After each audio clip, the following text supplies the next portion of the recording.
Buenos días. Vamos a esperar, como siempre, unos 2, 3 minuticos que se conecten más personas y damos inicio a la clase de hoy.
Bueno, vamos a iniciar entonces la clase de hoy.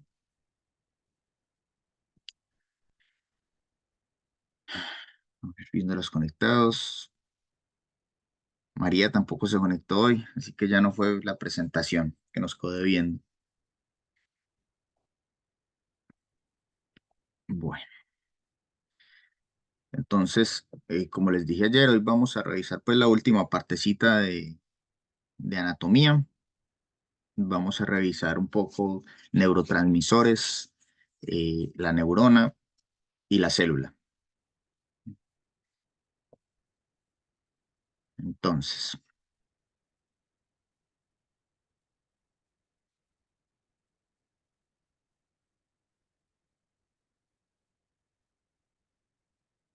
las cavidades corporales. Entonces, el cuerpo humano también tiene unas cavidades corporales, las cuales son los espacios que contienen, protegen y dividen los órganos y también los sostienen, ¿ya? Estos están separados por diversas estructuras como huesos, músculos y cartílagos. Entonces, la cavidad craneal, que obviamente está el cerebro, muy protegido, el conducto cerebral, todo esto hace parte de un solo sistema. Es como el sistema nervioso, ¿ya? Que viene por aquí. Yo pongo el láser, que viene por acá. Tenemos la cavidad torácica, que es esta azulita, aquí de frente. Aquí se alojan órganos como el corazón, como los pulmones, ¿ya? El diafragma, que es como la partecita que divide la cavidad torácica con la cavidad eh, abdominopélvica, ¿ya? Entonces, por eso, por ejemplo, cuando están haciendo exámenes de rigor para la respiración o del corazón, usualmente preguntan, infle el diafragma. Entonces, es cuando se toma respiración, se anchan los pulmones y se amplía esta zona de la cavidad torácica. Entonces, el diafragma se levanta, ¿ya? Y se amplía.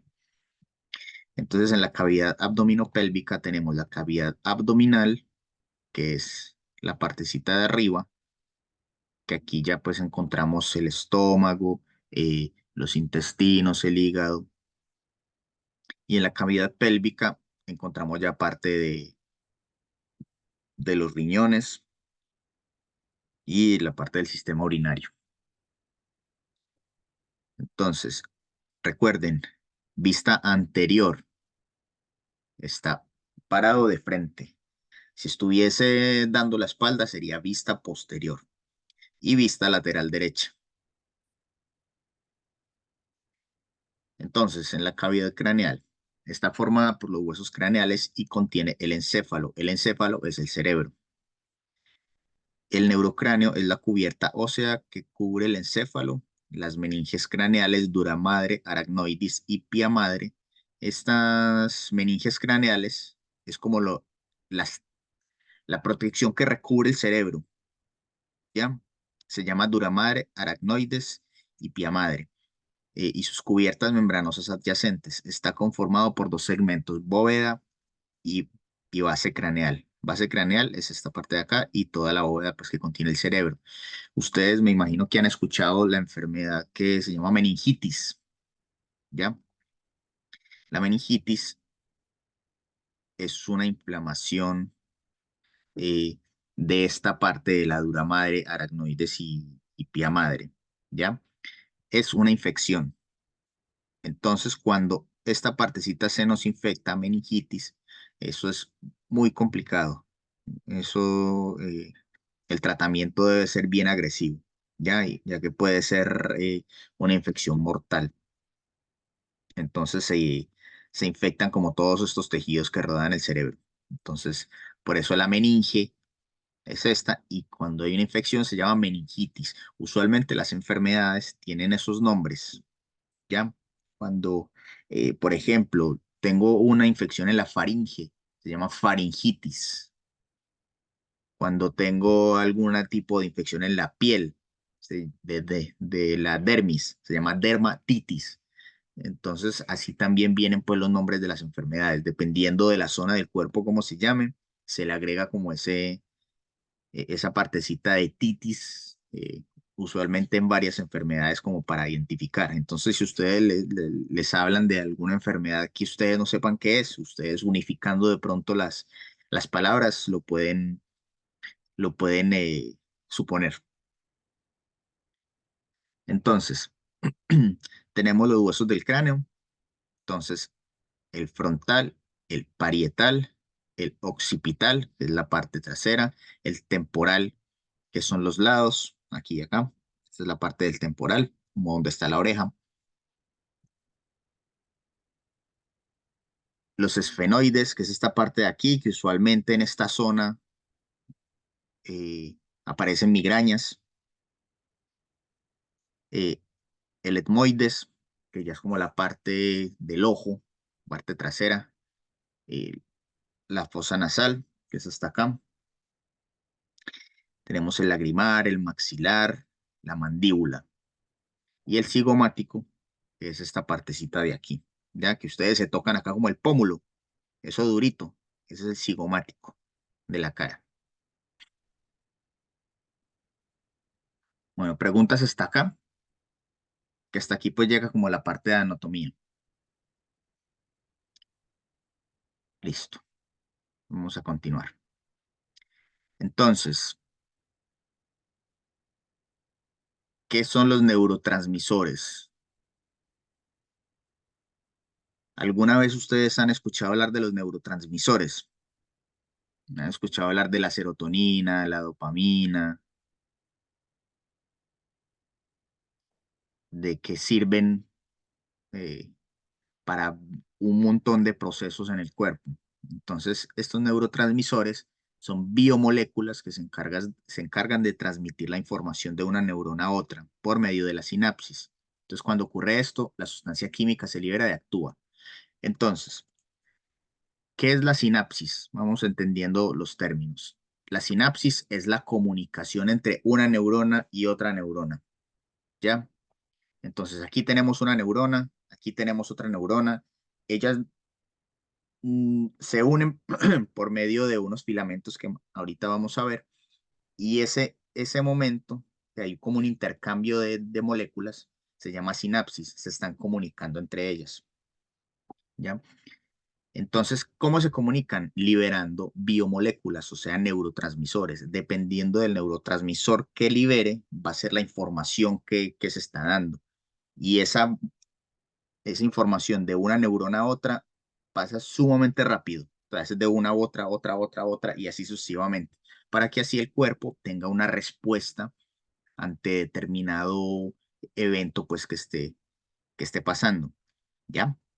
Entonces, aquí solamente hay algunas, pues como de neurotransmisores, pero hay un montón. Aquí están como algunas importantes. Entonces, tenemos la adrenalina.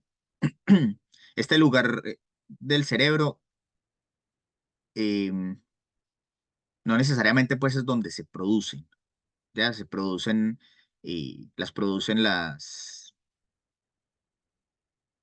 eh, el tallo cerebral, esta parte de acá. Entonces, la adrenalina se encarga de desarrollar mecanismos de supervivencia. Entonces, cuando ustedes están en una situación de susto, de miedo, de supervivencia, que no sé, las van a robar y que la gente dice, ay, es que yo saqué fuerzas de no sé dónde, es porque el cuerpo en ese momento generó mucha adrenalina. Entonces, el hecho de generar adrenalina hace que el cuerpo consuma más energía y se ponga súper activo. Entonces, hay la sensación de que se tiene más fuerza o más velocidad, pero es justamente por este neurotransmisor.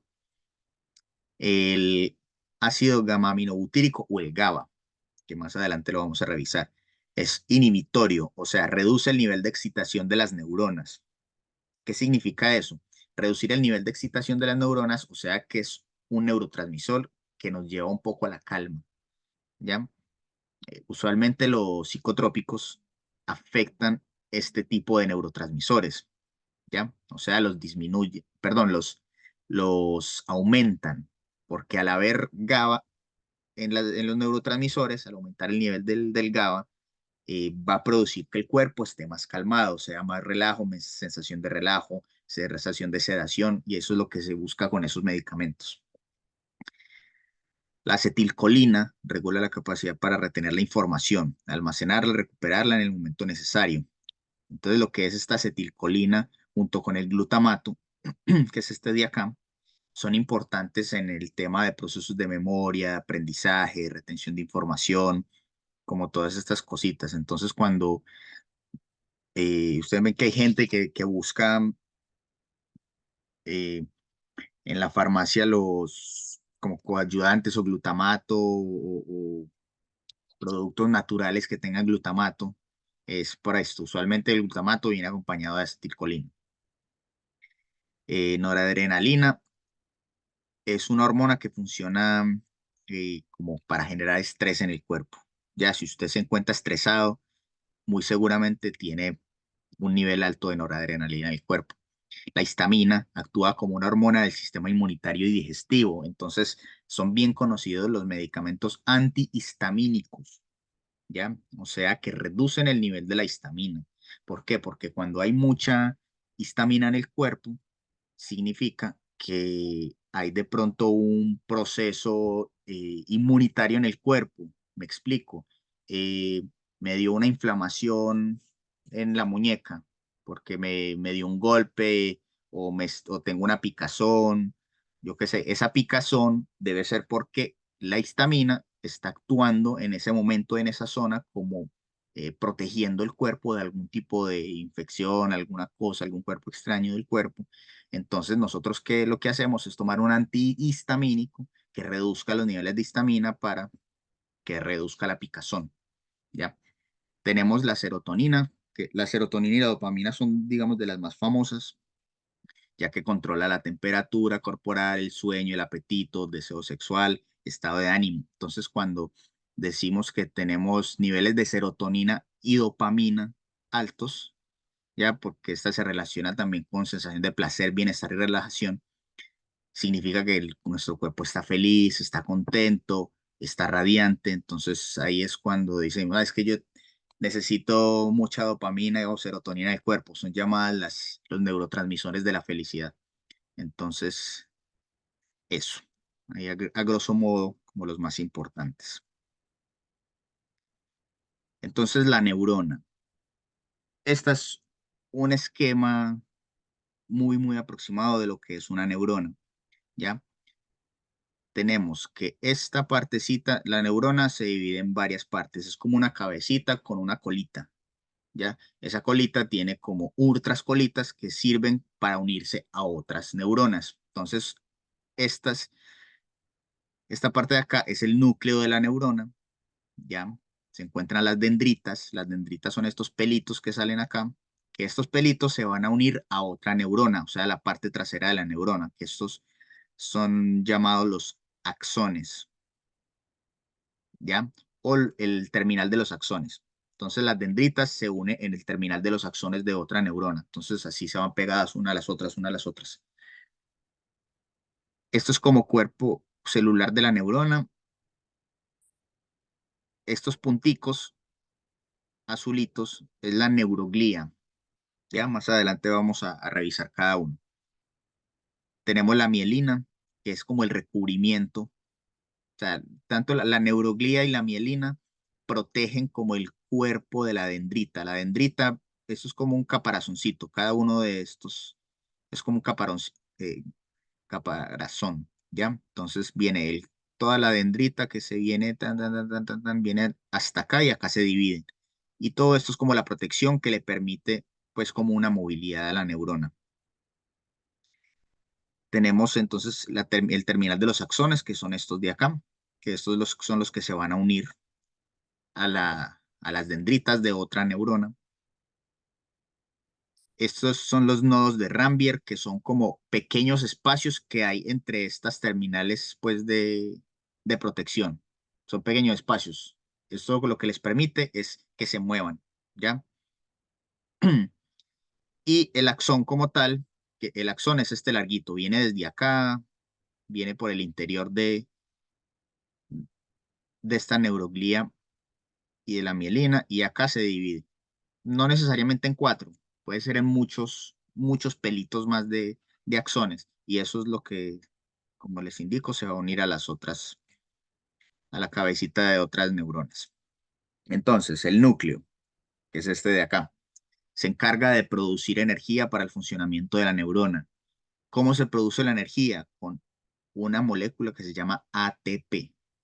Ya, eso no está en la diapositiva bueno, está en el curso, pero para que lo sepan, se llama ATP. El ATP es como la unidad energética de las células, como a nivel ya molecular. Entonces, el ATP, ¿de dónde se obtiene? Se obtiene de los alimentos. Fueron un montón de reacciones químicas en el cuerpo por algo que se llama ciclo de Krebs, etcétera, que ahí da una molécula que se llama ATP. Eso se llama adenosin trifosfato, así se llama. Y esa molécula ATP es una molécula energética. Entonces, eso le va a dar la energía no solo a la neurona, sino a todas las células del cuerpo para hacer sus funciones normales. Entonces, el núcleo es el que se encarga de producir esa energía para el funcionamiento normal de la neurona. Las dendritas. Entonces, las dendritas son los brazos de la neurona. Son estos de acá.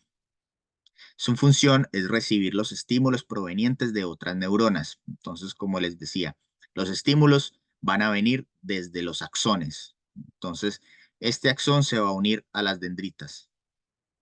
Entonces, una neurona tras otra, tras otra, tras otra, infinidad de neuronas que tiene el cuerpo. Entonces, de esa forma, el cuerpo se comunica. Y esto, o sea, para hacer un impulso eléctrico, porque se necesita energía, un impulso eléctrico de enviar un mensaje, ustedes, lo que, lo que se demora el cuerpo en que ustedes perciban un chuzón en un dedo, cuando usted, o una jeringa, cuando les aplican una vacuna, el tiempo que se demoran ustedes en percibir el chuzón es de milisegundos. Ustedes les aplican la inyección y ustedes sienten el pinchazo. Eso significa que cuando sienten el pinchazo, el músculo, las células musculares envían la información al cerebro de que hay un cuerpo extraño y eh, eh, hay un cuerpo extraño que está ingresando al cuerpo. Su cerebro, mediante las neuronas, dan una respuesta de dolor para generar alerta de que algo está pasando ahí de inmediato. Entonces, cuando se les genera la alerta, usualmente cuando es de dolor o me estoy quemando, ustedes quitan la mano o es como un instinto de supervivencia, ya como que un chuzón, uno, obvio, lo saben que uno le están aplicando una vacuna, pero si no fuera una vacuna, una inyección, si fuera, por ejemplo, fuego, uno quita la mano, ¿ya? Entonces ese instinto de supervivencia demora milisegundos en viajar desde el lugar de la aplicación o la zona donde esté ocurriendo pues el suceso, llega al cerebro, el cerebro lo procesa y con las neuronas da la respuesta y nuevamente llega al lugar y nos da dolor en esa zona. Entonces de esa forma es que el cuerpo se da cuenta de que algo está mal y uno, como ese instinto de supervivencia, de quitar el, el brazo o la mano si nos estamos quemando. Entonces todo esto viaja a través de estas dendritas, a través de las neuronas, y eso ocurre súper rápido, milisegundos. El cuerpo celular. Entonces el cuerpo celular es esta partecita de acá azulita. En este segmento se sintetiza la mayor parte de las moléculas de la neurona y se realizan las actividades más importantes para mantener la vida y cuidar de las funciones de la célula nerviosa. Ahorita vamos a ver cuál es la estructura general de la célula, que seguramente ya lo vieron ustedes hace un tiempo cuando estuvieron en el colegio, pero ahí vamos a dar un repaso y todas las células del cuerpo tienen una estructura muy similar, ¿ya? Lo que difiere son el tipo de células o dónde están ubicadas, ¿ya? Entonces, las células, las que están en la cabeza, las cerebrales, son las neuronas. Están las células musculares, las células cardíacas. Entonces, cada célula tiene como una forma y una función específica, ¿ya? Entonces, este cuerpo celular, ahorita vamos a ver qué es lo que hay dentro del cuerpo celular, que el ribosoma, que el citoplasma, que lo uno, que lo otro. Entonces, eso es lo que hay en el cuerpo celular. La neuroglía. Entonces, la neuroglía, que son estos punticos de acá, azulitos, son un conjunto de células no neuronales del tejido nervioso, la cual mantiene las células en su lugar y las ayuda a funcionar. Entonces, las ayudan a nutrir, eliminar residuos y dan sostén. ¿Ya? Para eso, esa es la función de estas neuroglías. El oligodendrocito se encarga de cubrir la mielina de mielina los axones del sistema nervioso central. Oligodendrocito es otra célula que se encarga, pues, recuerden que está la mielina. Básicamente lo que hace es cubrir como el axón, lo que les decía ahorita al inicio. Es básicamente brindar protección a la neurona, al cuerpo de la neurona. Y esta mielina se encuentra formando vainas alrededor de los axones neuronales, o sea, vainas como frijolitos, como arrocitos. Entonces uno tras otro, tras otro, tras otro. Y lo hacen hasta 100 veces más eficiente la transmisión del potencial de acción. Potencial de acción es la comunicación entre las neuronas. El sistema nervioso central, la mielina es producida por los oligodendrocitos, mientras que el sistema nervioso periférico es producida por las células de Schwann. Son otro tipo de células, Lo que dice acá el sistema nervioso central es el que les mostraba aquí. Todo este de acá es el sistema nervioso central, ¿ya? Ya cuando se amplía a los brazos, a la parte, a las extremidades, ya se habla de sistema nervioso periférico. Entonces, el terminal de los axones o botones sinápticos, estos de acá. Entonces se encuentran al final del axón de la neurona y se divide en terminales cuya función será la unión con otras neuronas y así poder formar la sinapsis. Recuerden que la sinapsis es ya la comunicación como tal. Listo. Los botones terminales, ojo que acá sale pregunta de prueba. En los botones terminales es donde se almacenan los neurotransmisores. Entonces, en estos puntos de aquí se encuentran almacenados los neurotransmisores. Si los neurotransmisores son sumamente pequeños porque son simplemente estructuras químicas y el hecho de que tengan una determinada estructura química va a hacer que haga una reacción química que haga que se liberen o que genere respuesta en el cuerpo. Entonces, en los botones terminales donde se almacenan estos y en pequeños almacenamientos que están ahí que se llaman vesículas. La transmisión de estas vesículas desde los botones terminales hasta la terminal de otra neurona, de la dendrita de otra neurona, es lo que se llama sinapsis. Entonces, cuando sale de aquí, de las vesículas, el neurotransmisor, y llega aquí de otra neurona, ese proceso es la sinapsis. Entonces, acá vemos un ejemplo. Esto de acá arriba es una dendrita, ¿ya? Y esto sería un axón.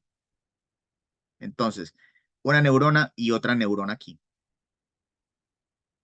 ¿ya? Entonces, tenemos las vesículas, que las vesículas son estas bombitas. Dentro de estas bombitas están almacenados los neurotransmisores, ¿ya? Entonces, cuando se une con otra neurona, lo que hace es liberar, aquí vemos, liberan el neurotransmisor y la otra neurona recepciona ese neurotransmisor. Ojo, de, todo lo, de todos los neurotransmisores que se liberan, la neurona siguiente no los recibe todos. Me explico. Si yo, por ejemplo, voy a hablar cualquier valor, si una neurona libera 10 moléculas del neurotransmisor, ya, esta de acá, esta otra neurona no va a recibir esos 10, ya, porque no tiene la capacidad de recibirlos todos, sino que va a recibir 3. ¿Ya? De esos 3, entonces empieza la respuesta. Los otros se quedan en el espacio postsináptico, que sería este de acá. O sea, hay un pequeño espacio que queda entre una neurona y la otra, que nunca se tocan. Es un pequeño espacio que queda. En ese pequeño espacio son como el envío de los neurotransmisores. Entonces, algunas se quedan ahí y otras moléculas de ese neurotransmisor vuelven a la neurona de origen, ¿ya? Entonces ahí, en este proceso, actúan muchos medicamentos, ¿ya? Como que se llaman inhibidores de la recaptación de el neurotransmisor que sea, ¿ya? Por ejemplo, que más adelante les voy a poner otro ejemplo, la serotonina. Entonces tenemos, por ejemplo, la fluoxetina, que es inhibidor de la recaptación de serotonina. Eso es la fluoxetina. Entonces, como la serotonina es un neurotransmisor de felicidad, la fluoxetina, ¿qué va a hacer? Evitar que esa serotonina vuelva a la neurona y vuelva y se encierre en la burbuja. Porque, ¿qué necesitamos con la fluoxetina? Que es un antidepresivo, es que la gente se ponga más feliz. Entonces, si la fluoxetina inhibe que la serotonina vuelva a la bombita, sino que se mantenga aquí para que las neuronas tengan más para ir captando, significa que habrá más serotonina en el cuerpo, porque no se va a recapturar. La neurona que la va a liberar no la va a recapturar. La fluoxetina se une aquí. Entonces inhibe que estos punticos amarillos regresen nuevamente adentro de la neurona. Al evitar esto, se van a quedar acá y va a haber más serotonina en el cuerpo, ¿ya? Las neuronas van a transmitir más serotonina entre ellas, lo que significa en un efecto antidepresivo, o sea, la gente va a estar más feliz. ¿Se entiende lo que digo? Dudas, preguntas, que esto es súper interesante.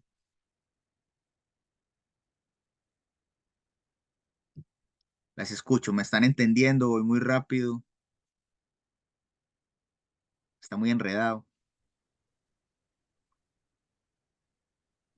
No, pues está interesante, Perfecto. está ¿Algún otro bien. comentario? Profesor, una consulta. ¿Solamente todos los antidepresivos actúan de la misma manera, en un ciclo? ¿O especialmente la fluoxetina es que funciona de esa manera?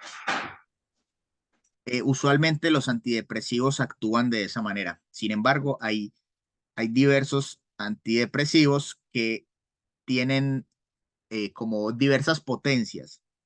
O sea, hay unos antidepresivos que son más fuertes que otros, entonces van a inhibir más. Y no solamente van a inhibir la recaptura de serotonina, sino otra serie de neurotransmisores, porque hay un montón, sino que les hablo solamente de la serotonina para efectos, pues, del ejemplo y me entiendan. Pero hay inhibidores selectivos, o sea, selectivos significa que solamente van a inhibir un tipo de neurotransmisor de la recaptura, pero hay otros que no son selectivos, sino que son más amplios, entonces van a funcionar con varios tipos de neurotransmisores que pueden actuar de forma similar, lo que hace que el efecto sea más potente.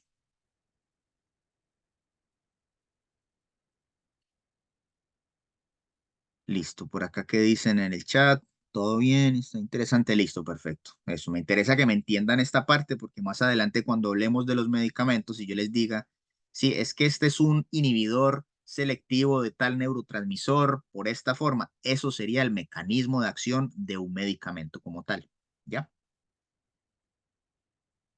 Bueno, entonces tenemos el nodo de Rambier. Este nodo, entonces, es un pequeñísimo espacio que existe entre cada uno de estos arrocitos, ¿ya? Recuerden que los arrocitos son como son la neuroglía y la mielina. Y este hueco está en cada vaina de la mielina del axón. Entonces, este espacio es necesario para optimizar la transmisión del impulso y que éste no se pierda. Su principal función es facilitar la conducción y optimizar el consumo energético de la neurona, ¿ya? Y el axón, que es este alargado que va adentro de estas vainas, es una fina y alargada fibra nerviosa envuelta en vainas de mielina que se encarga de transmitir las señales eléctricas desde el soma de la neurona hasta los botones terminales. El soma sería el centro de la neurona, ¿ya? Entonces, ¿qué sucede? Resulta que acá se pegó otra neurona, digamos que es esta, entonces llega el neurotransmisor aquí, sigamos con el ejemplo de la serotonina. Entonces resulta que la serotonina llegó acá. Entonces el axón lo que va a hacer mediante señales eléctricas va a transmitir ese mensaje. Entonces viene por aquí, por aquí, por aquí, baja, baja, baja, baja, llega aquí y llega finalmente a la colita del axón. Y se repite el proceso. De aquí pasa a la próxima neurona, o sea, aquí, y vuelve el mismo proceso y el mismo proceso. Y de esa forma se transmite la información. Entonces, como les indico, eso es en un milisegundo, o sea, pueden pasar por millones de neuronas en un milisegundo. Eso es como un impulso eléctrico, ¿ya? Entonces, el ejemplo de ahora, ¿cómo funcionan los antidepresivos? De esa forma que les explicaba. Entonces, inhiben la recaptura de serotonina. Por ejemplo, acá tenemos la paroxetina, clomipramina, sertralina, fluoxetina. Tenemos la venlafaxina, mitriptilina, fluoxamina, imipramina y citalopram. Y de baja tenemos la hemoclobemia, que estos ya son muy poco usados, pero eso va a depender del tipo de la necesidad que se necesita con la persona. Por ejemplo, la fluoxetina y la sertralina son de las que más se usan. ¿Por qué? Porque son baratas, son simples y tienen una alta potencia y son exclusivas con la serotonina. ¿Ya? ¿Qué pasa con, por ejemplo, con la venlafaxina, amitriptilina o la trazodona, que ya son un poquito más, se usan en tratamientos más puntuales? Lo que pasa con esos antidepresivos es que no solamente inhiben la recaptura de serotonina, sino otro tipo de neurotransmisores. Entonces, eh, sus efectos son un poquito diferentes, pueden tener un poco más de potencia, porque no solamente inhiben la serotonina, sino otros neurotransmisores. Pero realmente la finalidad de todos estos antidepresivos es aumentar los niveles de serotonina, o sea, hacer que la persona esté feliz, esté contenta, tenga esa sensación de felicidad en el cuerpo, ¿ya? Usualmente estos medicamentos antidepresivos deben ser recetados por el médico porque va a depender qué tipo de depresión tiene la persona o qué tipo de problema tiene la persona. Dependiendo del tipo de problema, entonces va a haber un antidepresivo puntual para cada caso. Recuerden que todos los organismos son diferentes. Eh, puede que a mí me sirva la fluoxetina, pero que a Janet no le sirva, o a Mirtela le sirva sea la venlafaxina, o a Daniela le sirva sea la trazodona. Entonces eso va a depender. Y por eso es que no debería haber automedicación, ¿ya?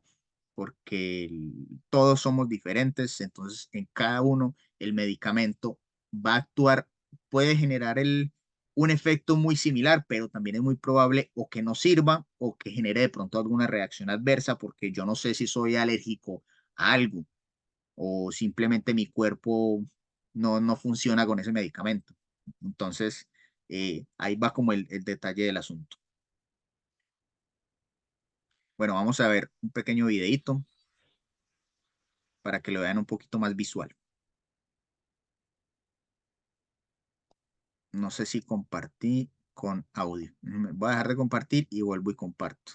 Ah, ya, compartir sonido. Ok.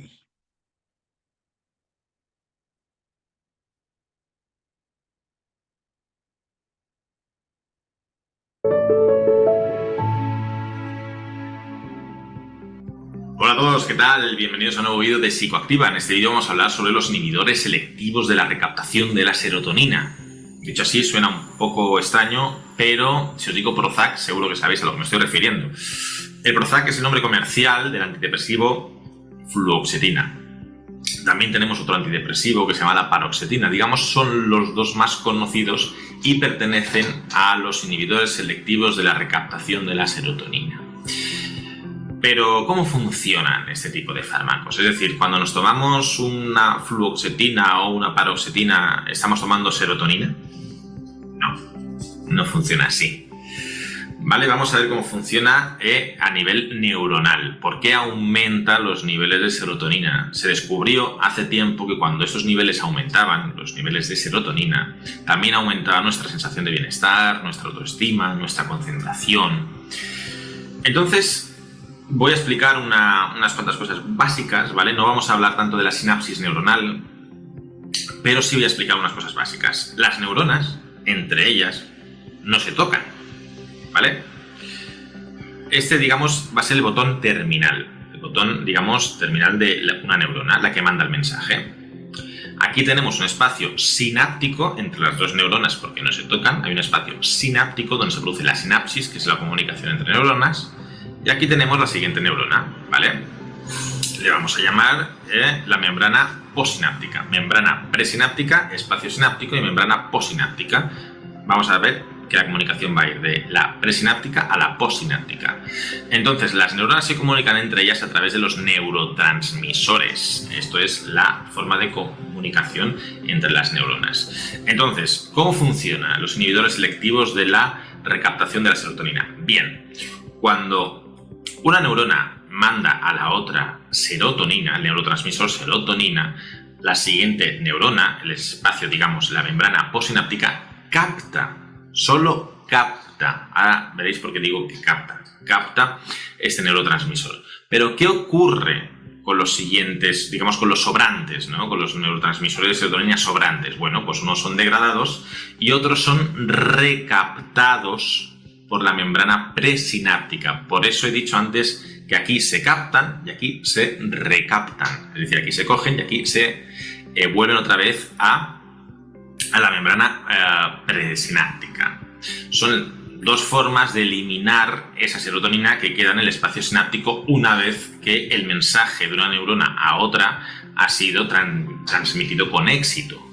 Pero es una comunicación de milisegundos, es decir, esto no es una comunicación muy rápida. Entonces, cuando una neurona manda la señal, ¡pum!, enseguida se degrada la serotonina a través de la degradación enzimática o es recaptada por la neurona anterior. Y aquí es donde entran en juego los inhibidores selectivos de la recaptación de la serotonina, porque bloquean esta recaptación. No bloquean la captación, sino la recaptación. Bloquean que vuelvan a entrar en la membrana presináptica. ¿Y qué ocurre si no entran en la membrana presináptica? Pues que se quedan fuera. Se quedan en el espacio sináptico, ¿vale? Entonces siguen bombardeando a la neurona siguiente. Es decir, al recaptar, al no recaptar, al impedir esta recaptación de la serotonina, en el espacio sináptico aumentan los niveles de serotonina, por lo tanto aumenta la comunicación neuronal de este neurotransmisor. Y este sería el mecanismo de acción de los inhibidores selectivos de la recaptación de la serotonina, y se llama selectivo porque solamente evita la recaptación de la serotonina. Así que ahora sí se entiende perfectamente por qué se llama inhibidor selectivo de la recaptación de la serotonina. Ya sabéis cómo funciona este tipo de fármacos, pero no puedo acabar el vídeo sin hacer una pequeña reflexión final. Porque sí es cierto que se han encontrado mejoras a nivel del estado de ánimo gracias a este tipo de antidepresivos. Sin embargo, es importante que no caigamos en la trampa de confiarnos 100% en los antidepresivos. Porque si nuestro problema está dado por una gestión más bien regular, ¿no?, de los problemas que cometemos o que nos invaden en el día a día, por muchos antidepresivos que tomemos, esos problemas no se van a resolver. Si tenemos escasas habilidades de enfrentarnos a situaciones adversas, por muchos antidepresivos que tomemos, esas habilidades no se van a fomentar. Por ello, es tan necesario combinarlo con terapia psicológica. Los antidepresivos están muy bien porque pueden aumentar nuestro nivel de bienestar, pero será necesario que también trabajemos a nivel psicológico para aprender a solucionar ese tipo de problemas, o para aprender a convivir con ciertas situaciones en caso de que sean situaciones irreversibles, como puede ser, por ejemplo, la disfunción de un familiar. Y hasta aquí ha llegado el vídeo de hoy. Si queréis saber mucho...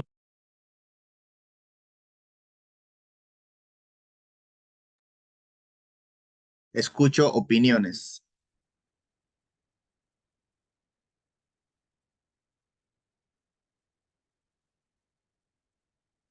Me gustaría escuchar o leer unas 3 opiniones para que continuemos.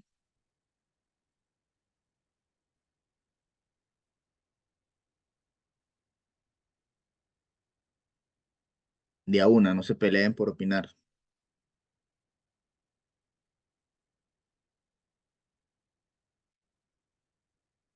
A ver, ¿qué dicen en el chat? Están procesando. ¿No les parece muy interesante lo que nos indican?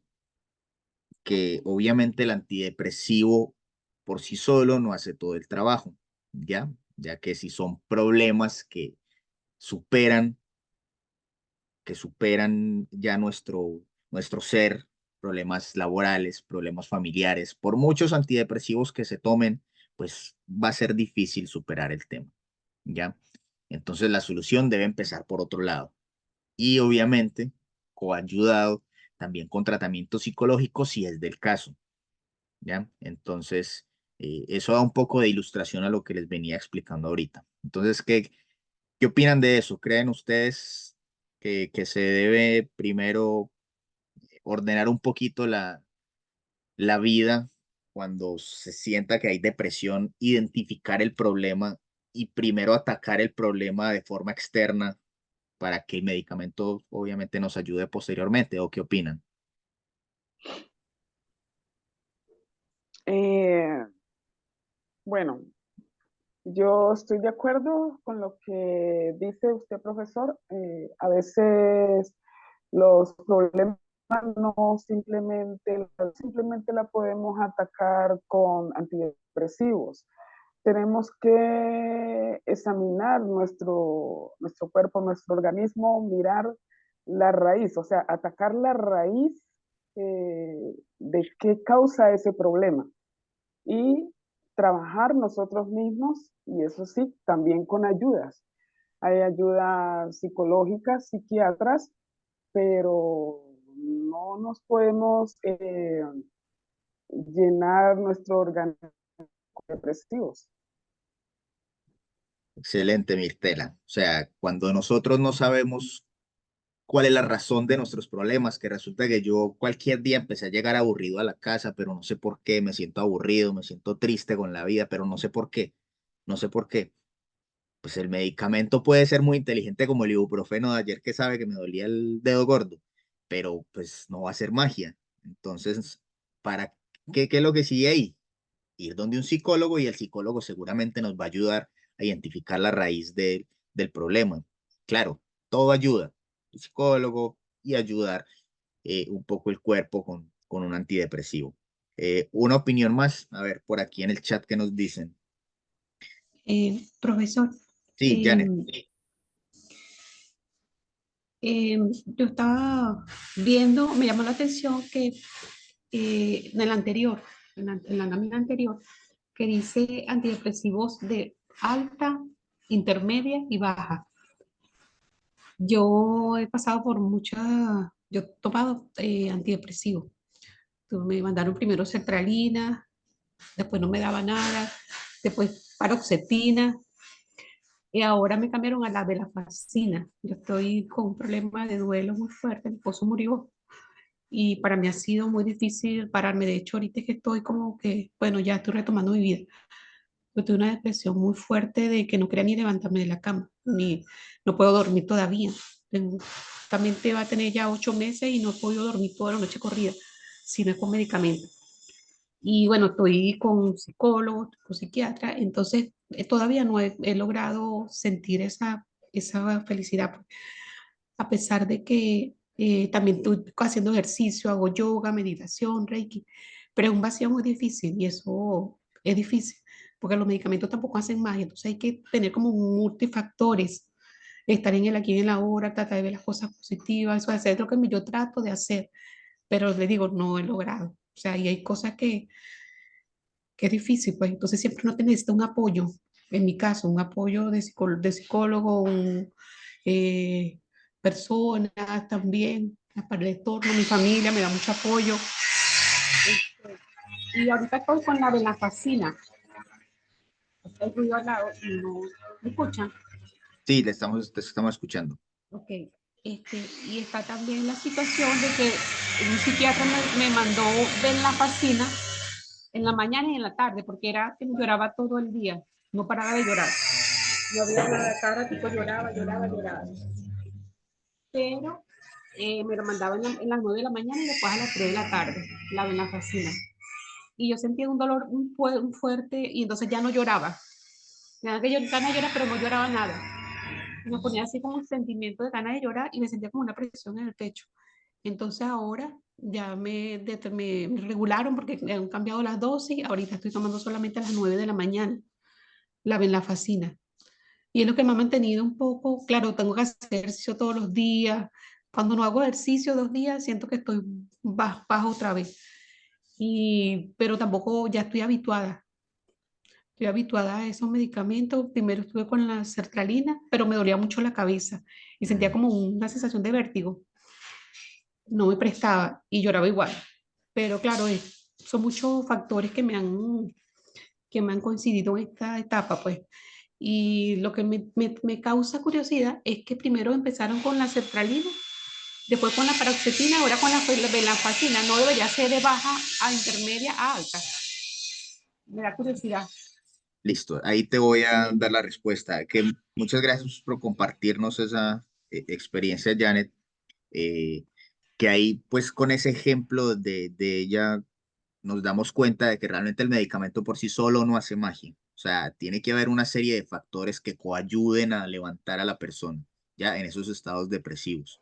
Y no solamente el medicamento, no solamente ir a un psicólogo o a un psiquiatra, sino que también debe ser como una terapia personal de tratar de tener un buen estilo de vida, lo que hablábamos ayer, que tratar de tener un equilibrio en todo lo que se pueda.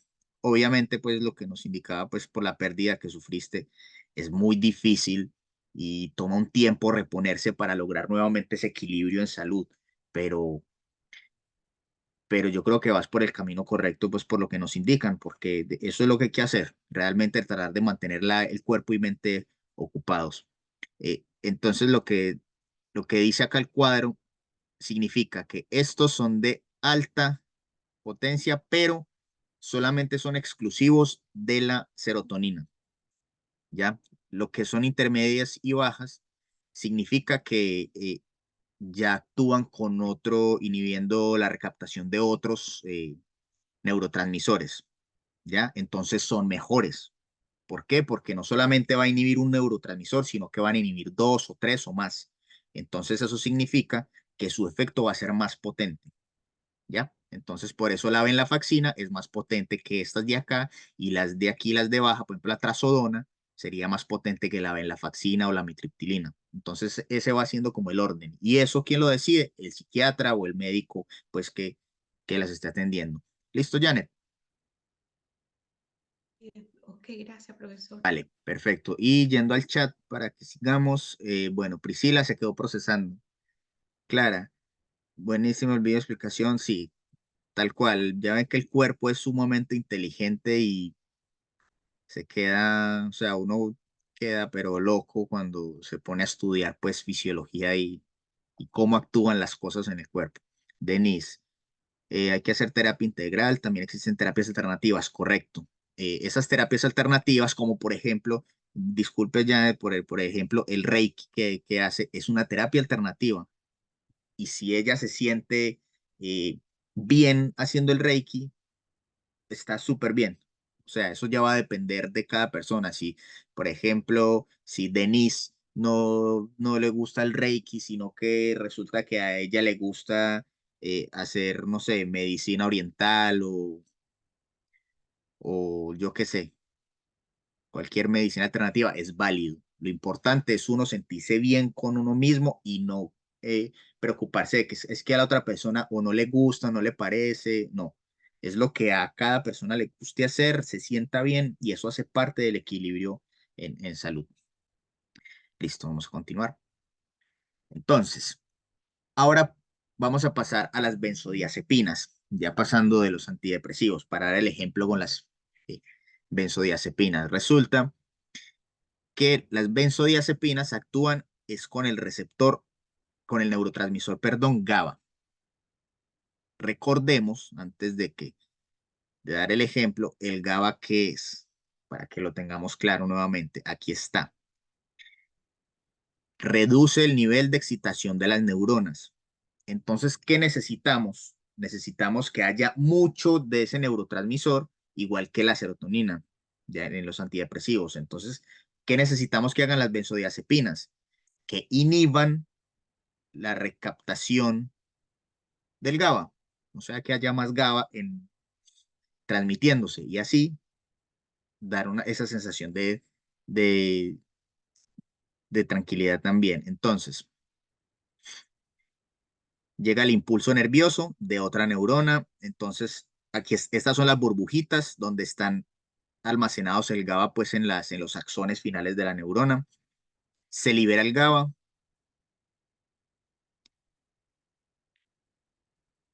el GABA reacciona con los receptores pues de la neurona que permite un intercambio de cloro. Estos intercambios son intercambios iónicos, Esto ayuda a que haya comunicación, pero ustedes pues no se tienen que aprender eso. Simplemente esta es la diapositiva y que sepan que eso pase. Luego que llegan, el impulso nervioso en curso queda aquí como activo. Entonces llegan las benzodiazepinas. El sitio de refuerzo de la benzodiazepina en el receptor GABA es acá. ¿Y qué es lo que hace la benzodiazepina? Ojo, yo les dije que inhibían la recaptación del GABA. No. Las benzodiazepinas, ¿de qué forma actúan?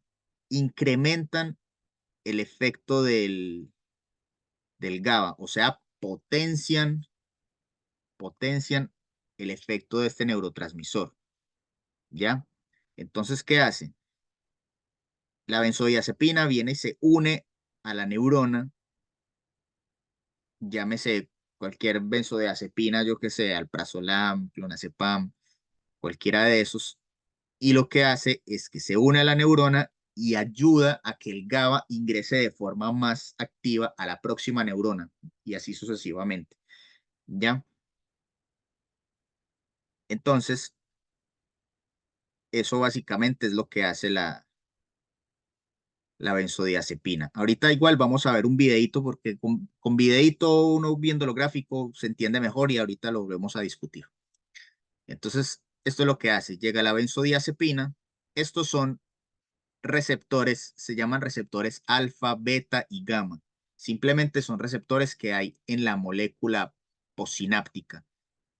Esta parte de acá, imagínensela como la puntica de la otra neurona. ¿Ya? Entonces llega la benzodiazepina y esa benzodiazepina permite que haya como ese intercambio de cloro y el GABA ingrese de forma ya más activa para que potencie la señal. Entonces veamos este videito otra vez de 4 minuticos, 5 minuticos y discutimos sobre las benzodiazepinas. Bienvenidos a otro episodio en El Sueño de Cajal. Hoy hablaremos de la farmacología básica de los ansiolíticos y para ello citaremos a Eckhart Tolle. En sus palabras, llamamos ansiedad a lo que le ocurre al cuerpo cuando la mente se preocupa. ¿Y de dónde viene la ansiedad? Pues la ansiedad es un regalo de nuestros antepasados, que estaban expuestos ante constantes amenazas, tribus vecinas que querían robarle a sus mujeres y comerse a sus hijos, mastodontes, tigres dientes de sable y demás animales peligrosos de la era, y en general en conjunto a peligros, que en última instancia todos ellos podían representar un posible escenario de muerte. Ahora, la ansiedad sigue con nosotros, y los mastodontes y peligros han sido reemplazados por exámenes, citas, juntas, incluso sentarte al costado del chica o chico que te gusta. Eso no quiere decir que demonicemos la ansiedad, hasta cierto punto es buena, siempre y cuando no supere lo que en psicología llaman como umbral emocional. Una vez que la ansiedad supera el umbral emocional, se desarrollan los trastornos de ansiedad. Y nosotros tenemos que ver cómo tratamos eso. Y obviamente hay un objetivo. Y nuestro objetivo y ayudante va a ser el receptor GABA-A, que es el GABA ionotrópico, y su neurotransmisor GABA. El receptor GABA-A está acoplado a un canal de cloro, que permite que el cloro, que es un ion, recuerden, ionotrópico, entre al interior de la célula y pues ejerza sus efectos. Para explicar esto, en un estado normal, donde tiene que haber una excitación neuronal, hay un estado de reposo de unos 70 milivoltios. Para que se genere la despolarización, ese estado de reposo tiene que superar los menos 55 milivoltios, donde se aplica una ley que es la ley del todo o nada. Una vez que supera este punto, se despolariza y se repolariza para volver a su estado normal. Lo que hace una vez el cloro con el cloro adentro es que el estado de reposo disminuye, haciéndole difícil que llegue al punto de menos 55 milivoltios, donde se da la ley del todo o nada. Lo que se traduce es en que inhibe la excitación neuronal. Por eso le decimos al GABA el neurotransmisor inhibidor en excelencia del sistema nervioso. Y ahora el receptor tiene diferentes unidades, 2 beta, 2 alfa y una gamma, diseñadas perfectamente para que entre ellas se unan los ligandos. Por ejemplo, el GABA, que es el agonista principal, se une entre alfa y beta. En ese mismo lugar se une otro fármaco, que son los barbitúricos, los cuales se encargan de incrementar el tiempo en el cual el canal del cloro está abierto, o sea, más iones cloro por más tiempo, y cuando sean dosis grandes ejercen un efecto de mimetismo, o sea, actúan como si fueran GABA. Por otro lado, las benzodiazepinas, que se unen entre la unidad alfa y gamma, se encargan de incrementar la afinidad del receptor GABA-A por el neurotransmisor GABA, o sea, modulan alostéricamente al receptor para hacerlo más receptivo. Suena gracioso. Ahora, entre los efectos para los cuales nos ayudará nuestro amigo el panda, tenemos a los siguientes. Recuerden, el panda está medio sedado, así que el primer efecto se da los efectos sedantes, entre los cuales encontramos cierta sensación de calma, y denominamos a esto como efectos calmantes. El panda está calmado. Junto con ello hay una disminución en la ansiedad. Obviamente, si estás calmado no estás tan ansioso. Y también hay otro efecto que se trata de una desinhibición de conductas reprimidas por castigo. O sea, se desinhiben todas esas conductas que te dijeron que estaban mal y están mal vistas por la sociedad, como bailar desnudo a las 11 de la noche en un semáforo. Otro efecto es lo de la amnesia anterógrada. O sea, que no recordamos nada de lo que pasó mientras el fármaco hacía efecto. El panda está medio dormido, así que hay efectos hipnóticos. Todo fármaco sedante es hipnótico cuando se dan dosis muy altas. Entre los efectos hipnóticos encontramos que hay una disminución en la latencia del sueño, o sea, te quedas dormido más rápido. Y tiene efectos sobre el sueño REM y el no REM. Ahora, entre los efectos anestésicos, porque el panda está medio anestesiado, sabemos que estos fármacos son usados como coadyuvantes y se usan porque deprimen el sistema nervioso. Obviamente, el neurotransmisor inhibidor en excelencia del sistema nervioso central, y tienen efectos adversos, que es lo que nos interesa ahora, y hay que tener mucho cuidado. Por ejemplo, generan somnolencia y una disminución en las funciones motoras y cognitivas. Lo que quiere decir es que si tomamos una benzodiazepina o algún ansiolítico a las 8 de la mañana y tenemos un examen a las 10, no estaremos en nuestras mejores condiciones para dar el examen. Generan amnesia anterógrada, por lo cual eran usados en violaciones, y en dosis muy altas llevan a un estado inducen coma. Otro efecto interesante es la depresión del sistema respiratorio, porque estos ejercen su acción en el centro vulvar. O sea, deprimen el sistema respiratorio, disminuyendo la frecuencia respiratoria y ¡zas! Y también tienen una depresión cardiovascular, que se presenta en pacientes con insuficiencia cardíaca o alguna patología cardíaca. Entre su farmacocinética, o bueno, describiendo la farmacocinética, encontramos que tienen una absorción muy buena. Y se administran por vía oral casi todos. Su distribución está muy ligada a proteínas plasmáticas. Y su metabolismo, que es la parte que nos interesa, por lo cual voy a recalcar en esto, es que en la fase 1 se realiza a través de la CYP3A4.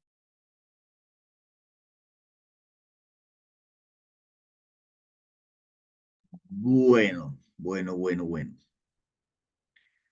Entonces, viendo el video, ya vamos a conversar sobre ello. Retomo esta diapositiva para volver a explicar de forma más clara, para que nos quede muy bien entendido cómo funciona estas benzodiazepinas y el GABA como neurotransmisor. Entonces, recuerden, inducen este intercambio de cloro. Recuerden que el cloro funcionan como impulsos eléctricos, ¿ya? Entonces tienen que, unos términos se llaman polarización y repolarización, que no se preocupen que ustedes no lo tienen que aprender, pero eso es lo que pasa. Y al pasar esto, al incrementar el efecto de este intercambio, junto con el GABA y junto con la benzodiazepina que lo potencia, llega un punto en que la neurona se sobresatura y se inhibe el impulso nervioso que hay en ese momento. Entonces, de esta forma, este neurotransmisor GABA nos va a dar esa sensación de sedación, de calma, porque le va a bajar como a la aceleración que tiene el cuerpo en ese momento, ¿ya? Por eso es un tranquilizante, un ansiolítico para la ansiedad, porque disminuye ese impulso que llevan las neuronas de otros neurotransmisores. El GABA lo que hace es disminuir eso, ¿ya? Y como vieron en el video, por el efecto del GABA, produce sueño, amnesia, sedación, que haya inhibición en las personas, que haya somnolencia, deprimen el sistema respiratorio, el sistema cardiovascular. ¿Por qué? Justamente porque como inhiben estos impulsos, entonces el cuerpo va a entrar como un estado de letargo, ¿ya? De ahí viene el efecto de depresión del sistema nervioso que pasa con las benzodiazepinas. Esta es la razón por la cual sucede eso, ¿ya? Y por eso, como produce estas reacciones tan delicadas, tan peligrosas, es que exclusivamente se deben vender con receta retenida y deben ser formulados por el médico para determinadas enfermedades, ¿ya? Que no, que es que llega una persona y se lo quiere comprar porque se siente muy bien y se siente volada y lo relaja y no. ¿Cómo? ¿Por qué lo relajo? Porque tiene esa sensación de somnolencia o de desinhibición, perdón, o de inhibición. ¿Por qué? Porque justamente lo que está tomando potencia el bloqueo de los impulsos nerviosos. Entonces se va a calmar. Pero eso es muy peligroso. Entonces, eh, escucho comentarios. ¿Han tenido experiencias con estos medicamentos? Eh, ¿Qué opinan acerca de esta forma ya de ver estos medicamentos, de cómo actúan en el cuerpo y por esa es la razón por la cual es que se venden con receta y son tan delicados? Unas dos, tres opiniones para que continuemos. Igual los leo en el chat. Las escucho.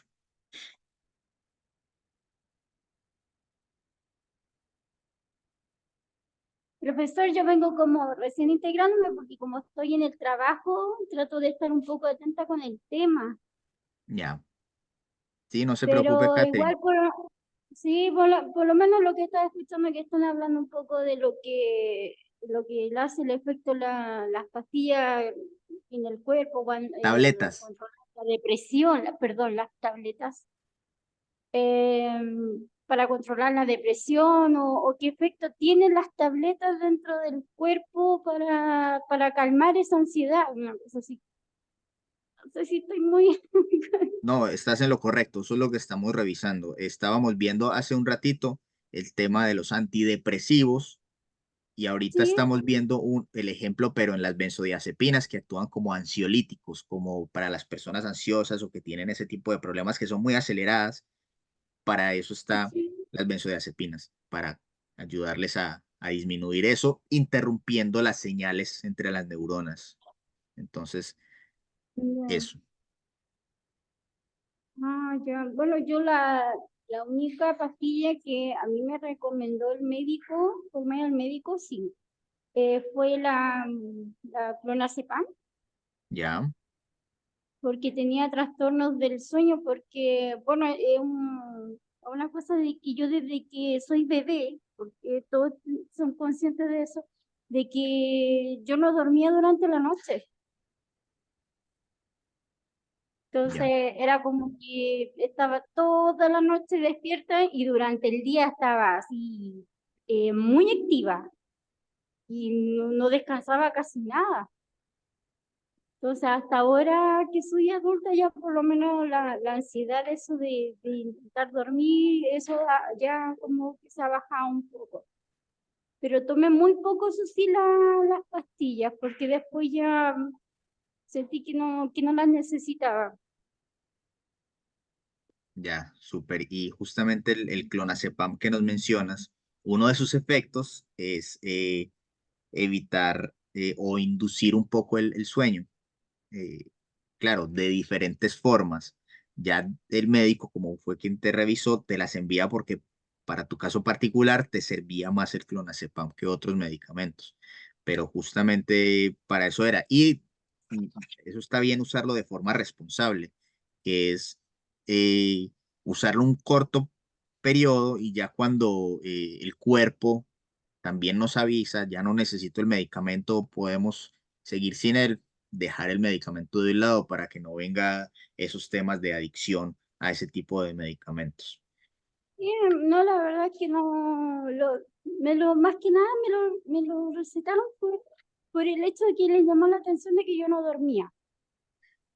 Y como literalmente soy muy activa, puedo estar haciendo mil cosas en el día.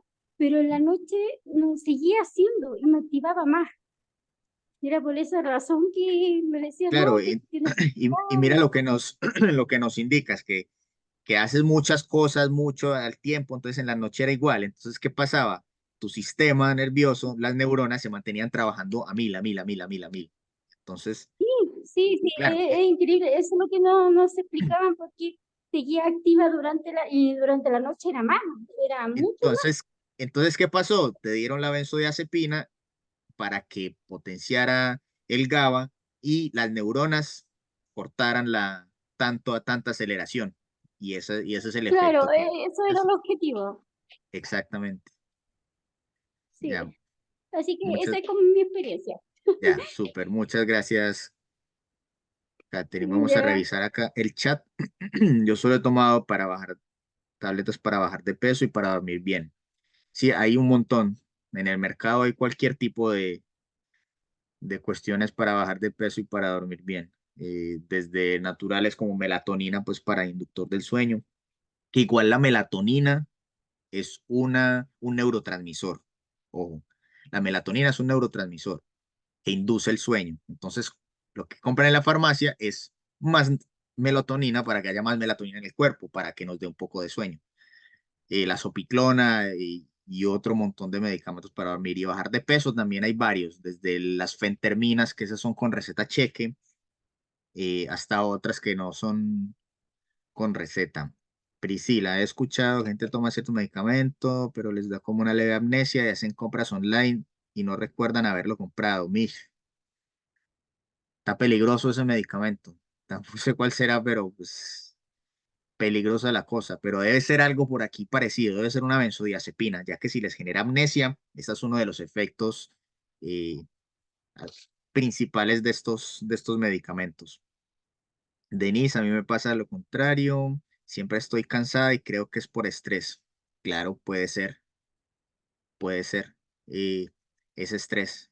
Ya ahí puede o no puede haber una terapia farmacológica. O sea, no todos los problemas en la vida se solucionan con medicamentos, porque estoy estresado, porque tengo problemas o yo qué sé, cualquier tipo de cosas, no todo se soluciona con medicamentos, entonces hay que evaluar ya cada caso particular, qué es lo que produce ese estrés y ver por qué el cuerpo se mantiene cansado.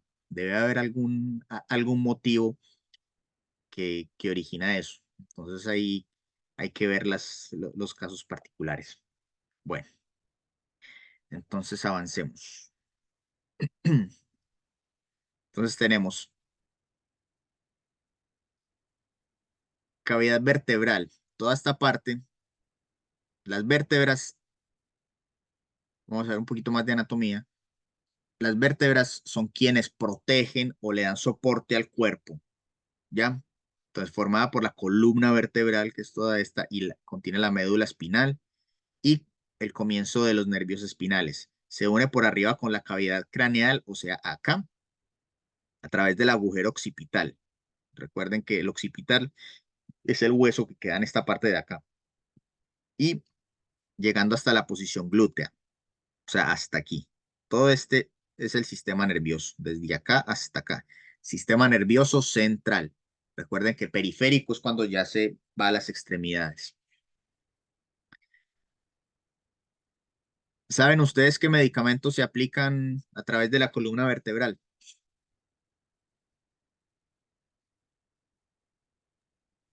La Esos epidural, son para dolores cuando uno tiene lumbago y esas cosas, dice.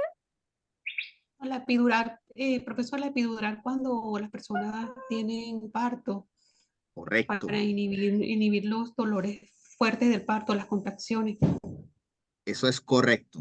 Esa es la respuesta. Ah, ya. Cuando se inyectan en la columna vertebral. Sí, sí. Se inyectan Ah, ya, ya. directamente en pues no, como en esta parte de aquí.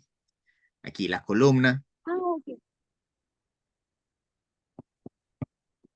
y viene y se aplica en este espaciecito de acá, ¿ya? Este espaciecito, este video sí es más corto, dura como 2 minutos. Es para ilustrar cuando aplican estas inyecciones, en qué parte justamente debe ser, porque debe ser un lugar exacto, no debe, o sea, no debe inyectar ni al interior del sistema nervioso, porque eso es súper grave, no puede ser, ni tampoco puede dejarlo en el hueso, ni anterior como al recubrimiento. No, tiene que ser justo en el espacio que hay aquí.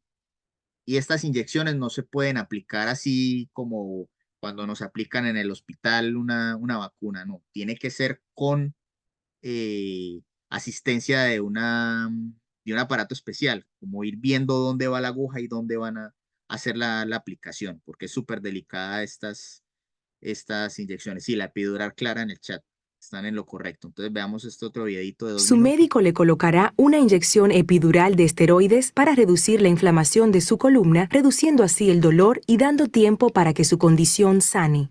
La columna está conformada por vértebras óseas apiladas una sobre otra, discos invertebrales amortiguadores que se encuentran entre las vértebras, ligamentos y músculos que conectan los huesos, y la médula espinal con sus nervios espinales ramificados. La médula espinal está cubierta de líquido cefalorraquídeo y rodeada de una membrana protectora llamada dura madre. Justo afuera de esta membrana se encuentra el espacio epidural. Cada disco intervertebral está compuesto de una capa exterior resistente llamada anillo fibroso y de un material interno esponjoso llamado núcleo pulposo. Debido a la edad o lesiones, el anillo fibroso se puede debilitar o degenerar.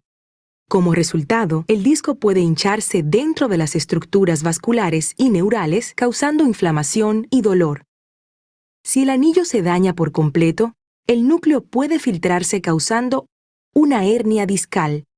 La inflamación e hinchazón resultante puede irritar alguno de los nervios espinales cercanos, provocando una condición conocida como radiculopatía.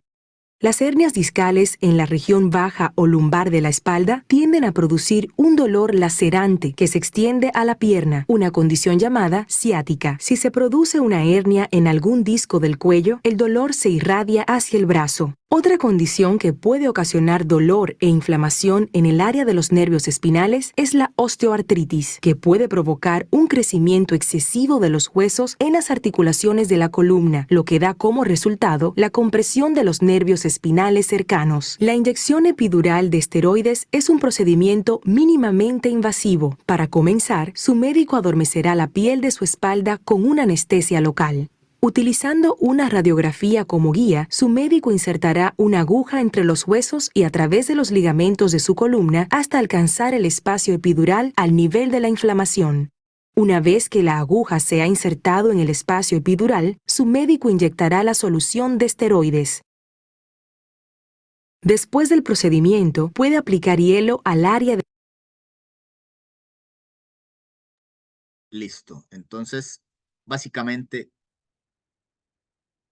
aquí en esta zona se aplica la epidural.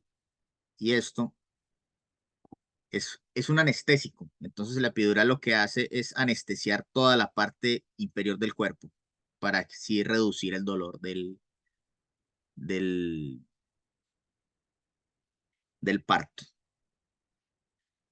Entonces, la cavidad torácica, siguiendo, contiene a su vez la cavidad pleural, pericárdica y mediastino. Entonces, la cavidad pleural, que ya vamos a ver la imagen, cada una rodea un pulmón. La membrana serosa de cada cavidad pleural es la pleura. Cavidad pericárdica rodea el corazón. La membrana serosa de esta cavidad es el pericardio. Y el mediastino es la porción central de la cavidad torácica entre los pulmones. Se extiende desde el esternón a la columna vertebral y de la primera costilla al diafragma. Contiene el corazón, el timo, esófago, tráquea y varios vasos sanguíneos. Aquí es más fácil verlo en la imagen. Entonces tenemos el mediastino, que es esta cavidad del medio, ¿ya? Cavidad pleural derecha, cavidad pleural izquierda. Tenemos la cavidad pericárdica, que es esta donde se encuentra alojado el corazón, pericardio visceral, que es otra membrana que protege el corazón, el diafragma, que recuerden que es como esa membrana que separa la cavidad torácica con la cavidad abdominal, que es esta de acá. La pleura visceral y la pleura parietal, que son como los protectores de los pulmones. Listo.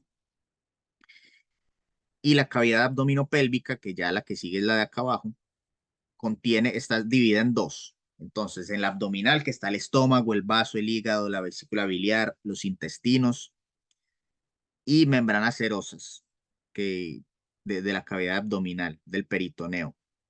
Y la cavidad pélvica es la que contiene la vejiga, partes del intestino y los órganos del sistema reproductor. Entonces, los órganos que se encuentran dentro de las cavidades torácica y abdominopélvica se denominan vísceras. Todo esto son las vísceras. Entonces, por ahí, que no sé, que hay que le pasó algo y se le salieron las vísceras, o lo tienen que operar y sacaron las vísceras, o sea, algún órgano de esta zona. Puede ser intestino, puede ser estómago, ¿ya? Entonces, miren, el diafragma es este, que ese es el que separa. Aquí arriba ya es la otra cavidad que vimos. Entonces está el hígado, la vesícula biliar, cavidad abdominal está el intestino grueso, delgado, y la cavidad pélvica, el sistema reproductor, y una partecita pequeña ya del intestino, ¿ya? Y esto es una vista anterior, o sea, de frente. Regiones y cuadrantes de la cavidad abdominopélvica. Entonces, para facilitar la localización de los órganos, los médicos dividen esta cavidad en zonas más pequeñas, trazando dos líneas parasagitales, o sea, recuerden, líneas rectas, de arriba a abajo o de abajo hacia arriba, pero no en la mitad. Sagital en la mitad, parasagital en un ladito. Parten de dos puntos medios claviculares pasando por los puntos mamilares, o sea, aquí, y atraviesan todo el abdomen. Se trazan además dos líneas transversales, o sea, así, de izquierda a derecha o derecha a izquierda. Es así como se obtienen 9 cuadrantes. Entonces, estos son los 9 cuadrantes, ¿ya? Entonces tenemos el epigastrio, región umbilical, el hipogastrio, hipocondrio derecho, flanco y fosa ilíaca, derecha e izquierda. Las clavículas y las líneas medioclaviculares. Entonces, en cada uno de estos órganos se encuentran en cada uno de estos cuadrantes, perdón, se encuentran diferentes órganos abdominales. Entonces, en el hipocondrio derecho, aquí se encuentran vesícula biliar, glándula suprarrenal, riñón derecho, ángulo hepático del colon. En el epigastrio, en la mitad, encontramos el estómago, el duodeno, plexo solar y páncreas. En el hipocondrio izquierdo, la cola del vaso, ángulo esplénico del colon, el páncreas, riñón izquierdo, glándula suprarrenal. No se los voy a mencionar todos porque ahí queda la presentación para que revisen el video. De acá sale una pregunta de prueba. Pero ustedes aquí, con estas divisiones, se pueden enterar qué hay en cada parte de su cuerpo. Ustedes se tocan en la región umbilical y van a saber que en esa partecita puede haber parte de los intestinos, ¿ya? O si se van a tocar la fosa ilíaca derecha, en la parte derecha, se van a estar tocando, no sé, los ovarios, la trompa o parte del colon. ¿Listo? Preguntas para que nos vamos al break de 10 minutos. Hoy va a ser cortico para que alcancemos a ver todo. Dudas, preguntas. Listo. No hay dudas. Las dudas aparecen en la prueba. Nos vemos entonces en 10 minutos. Listo, vayan por un cafecito para que continuemos.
Bueno, vamos a continuar.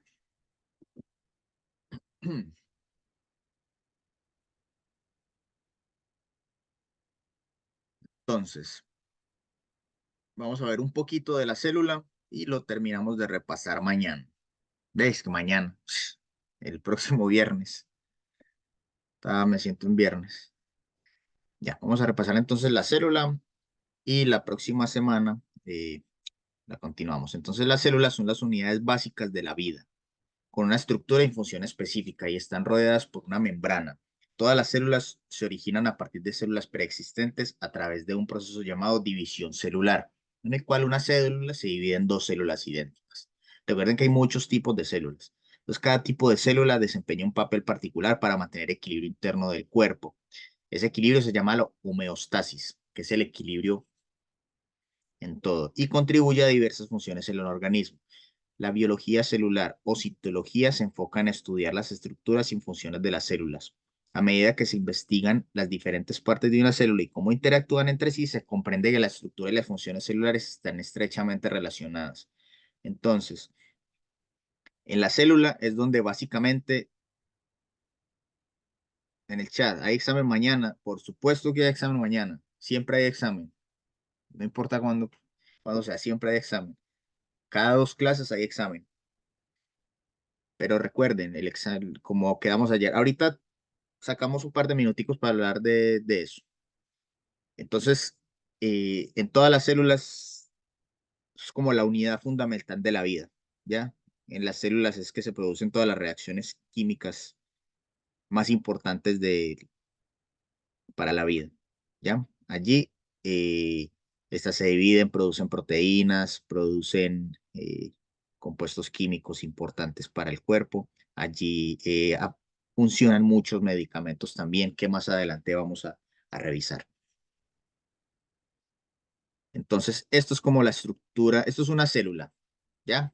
En general, entonces tenemos el flagelo, que es como un pelito que le ayuda en la movilidad, el microtúbulo del citoesqueleto, como del microesqueleto del flagelo, microfilamentos, que les ayuda pues a capturar sustancias eh, en la parte externa de la célula. Tenemos el centrosoma, centríolos, membrana plasmática, lo que recubre toda la célula, vesículas secretoras, que secretan ya proteínas o desechos de la célula, lisosoma, retículo endoplasmático liso, todo, cada uno los vamos a revisar. Así que solo los estoy mencionando. Y de lo más importante, la mitocondria, el núcleo, ya tenemos el nucleolo, tenemos el citosol y el citoplasma, el retículo endoplasmático rugoso, porque hay retículo liso y retículo rugoso. Tenemos el ribosoma, tenemos el aparato de Golgi y tenemos pues por este ladito más microfilamentos. Entonces, una célula se compone principalmente de 3 partes: la membrana plasmática, el citoplasma y el núcleo celular. O sea, la membrana plasmática es esto verdecito que la recubre, ¿ya? El núcleo y el citoplasma. El citoplasma es todo lo que hay adentro de la célula, ¿ya? Todo eso es el citoplasma. Entonces, la membrana plasmática constituye una capa flexible que rodea el exterior de la célula, actuando como una frontera que separa el interior de la célula del entorno exterior. Esta membrana plasmática actúa como una barrera selectiva que controla qué sustancias pueden entrar a la célula o qué sustancias pueden ingresar a la célula.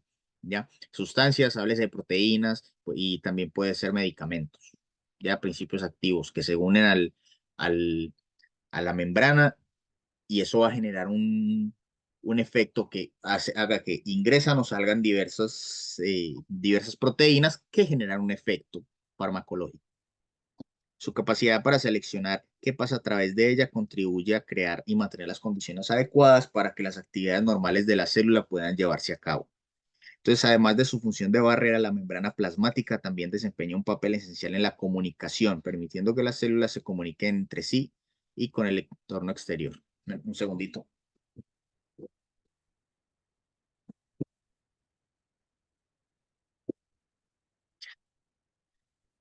Entonces, esta es como la membrana plasmática, que es esta verdecita. Y aquí, pues,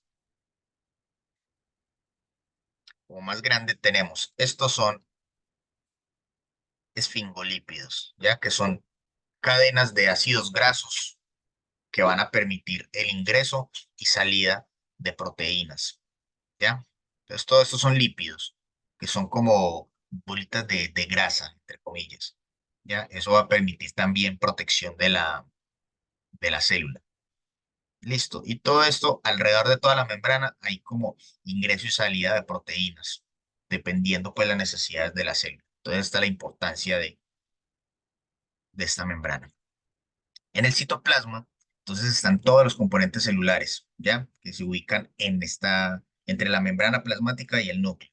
Esta parte de la célula consta de dos principales, que es el citosol y los organulos. Entonces, el citosol es la parte líquida del citoplasma que contiene agua y sustancias disueltas y partículas suspendidas.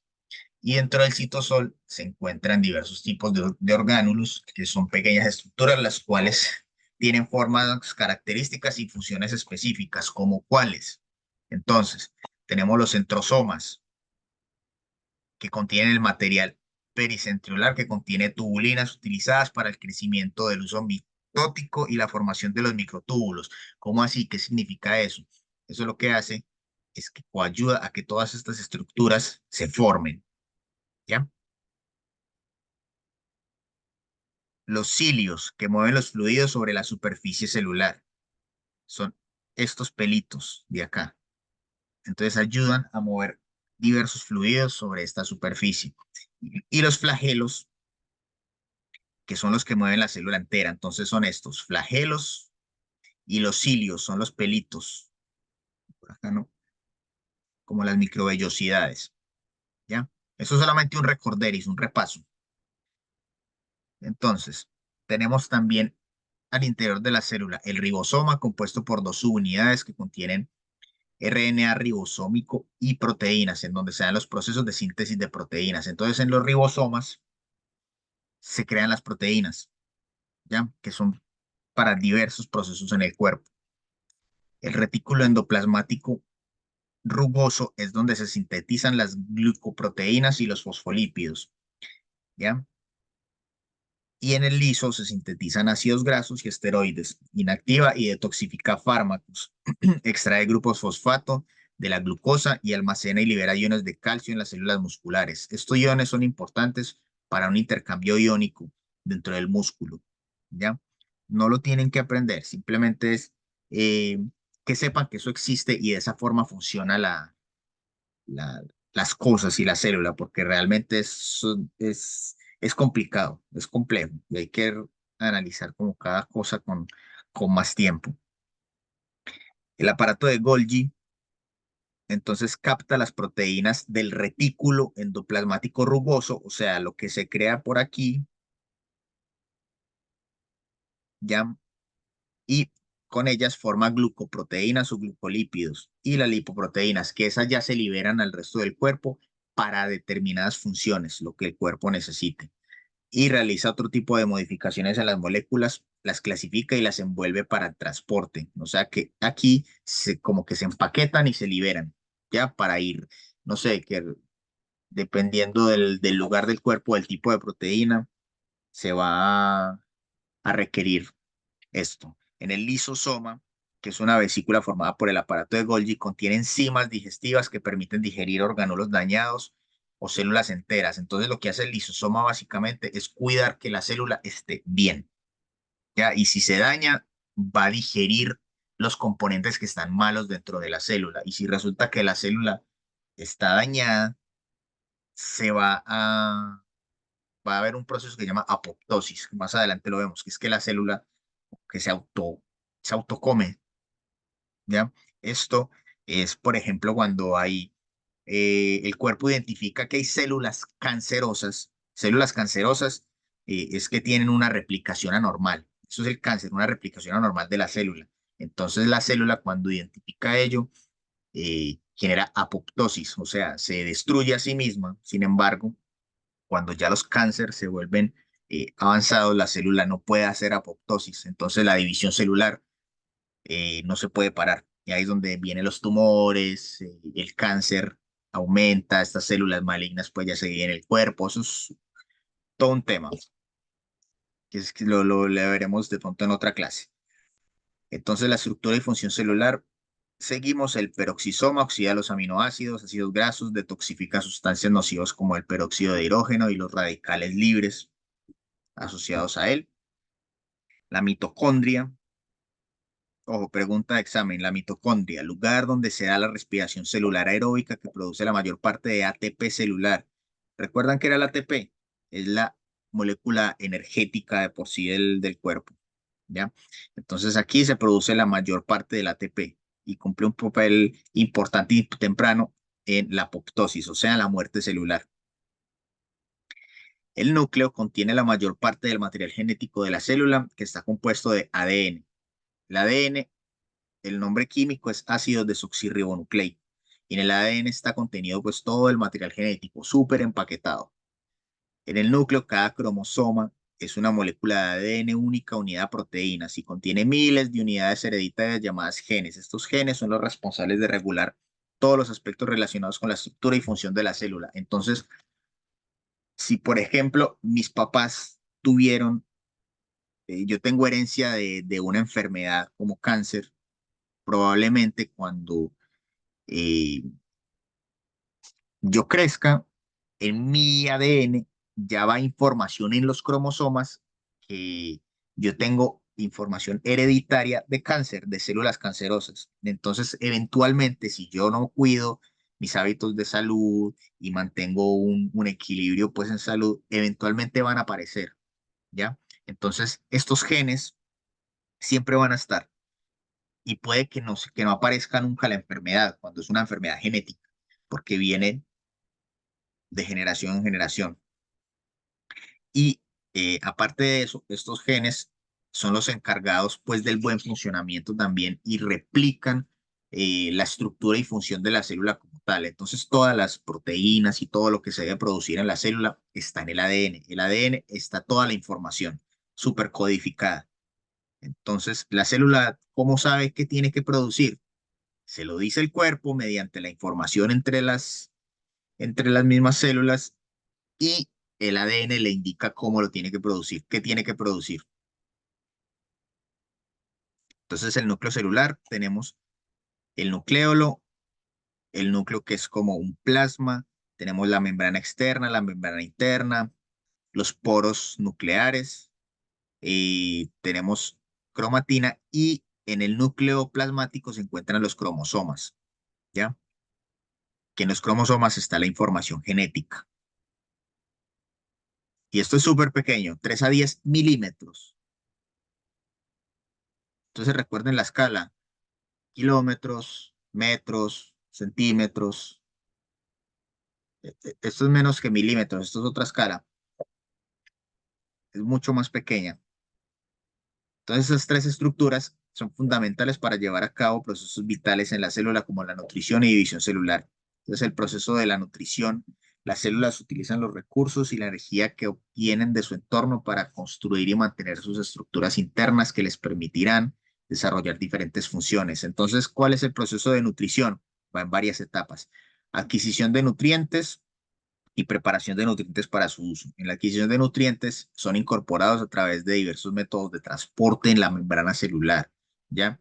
Esto incluye la endocitosis, dependiendo del tamaño de las sustancias. Endocitosis significa que va a tomar algo de fuera y mediante la membrana se van a abrir como esos conductos de proteína y va a ingresar el componente a la célula. Y la preparación de nutrientes para su uso, que algunas sustancias de gran tamaño no pueden ser utilizadas directamente por las células, entonces deben pasar como un proceso de digestión, o sea, ponerlos en sustancias más pequeñas y más simples para poder que la célula las pueda utilizar. Y luego sigue el uso de estos nutrientes. Cuando ya están listos, se lleva a proceso una compleja red de reacciones químicas catalizadas por enzimas. Eso es metabolismo. ¿Qué es una enzima? Una enzima lo que hace es que acelera las reacciones, ¿ya? Es un acelerador de reacciones. Catalizar significa acelerar. Entonces, todas estas reacciones, como son tantas, para poder que la célula use estos nutrientes, deben ser catalizadas por muchas enzimas, o sea, que lo hagan mucho más rápido. Y finalmente, la eliminación de los productos de desecho. Las sustancias que no pueden ser asimiladas por la célula después de la digestión son expulsadas al medio externo. Entonces se llama exocitosis. Ya es como los desechos ya finales de la célula. Ya y salen y son eliminados a través por la membrana celular. Entonces, el transporte a través de la membrana plasmática, yo creo que esta parte del transporte lo dejamos para mañana, porque este hay que verlo con un poquito más de detalle. Listo. Entonces, vamos a dejar hasta aquí, hasta el transporte. Y esta clase la continuamos mañana. Preguntas hasta ahora. El viernes, profe. Ay, sí, yo sigo con mañana, Dios mío, ¿qué me pasa? El próximo viernes continuamos con el transporte a través de la membrana plasmática. Entonces, preguntas hasta ahora.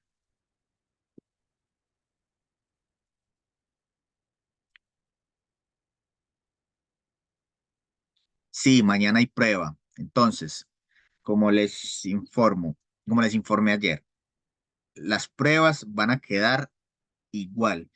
Se habilita domingo 14 horas y se cierra eh, lunes 14 horas. ¿Ya?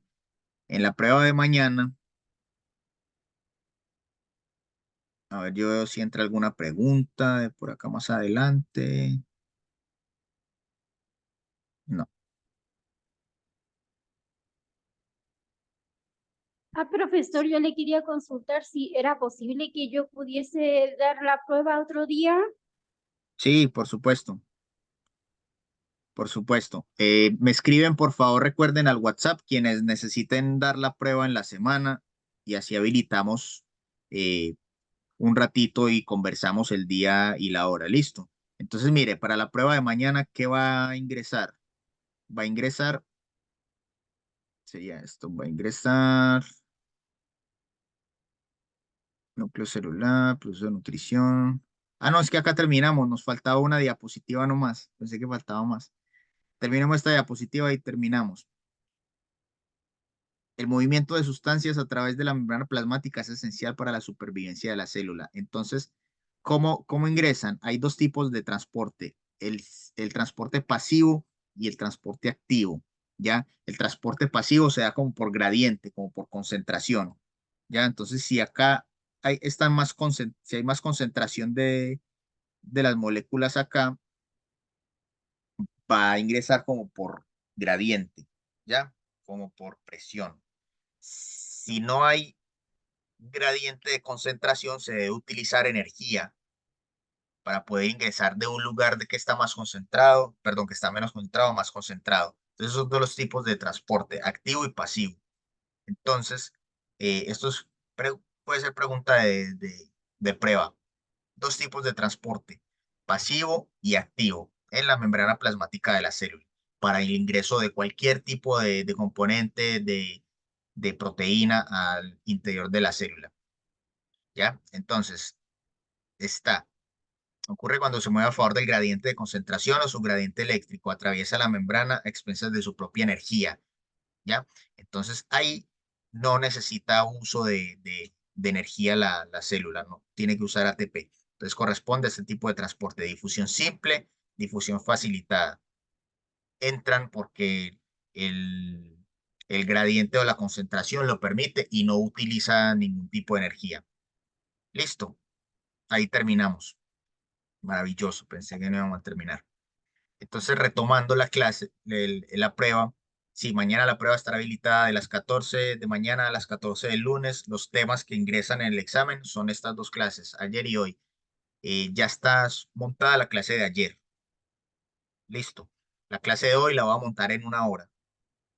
Y eh, recuerden que quienes no pueden presentar la prueba mañana, yo reviso las calificaciones el lunes de quienes faltan y ahí nos comunicamos en la semana para habilitarles un ratico de la próxima semana que nos acomode a todos.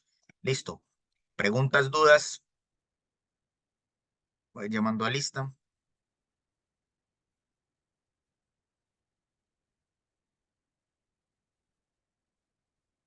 Entonces, sí, como dice por acá también Priscila, sí, es como repasar lo del colegio. Es eso con un poquito más de dificultad, pero básicamente es lo que ya vieron hace unos años cuando pasaron por el colegio.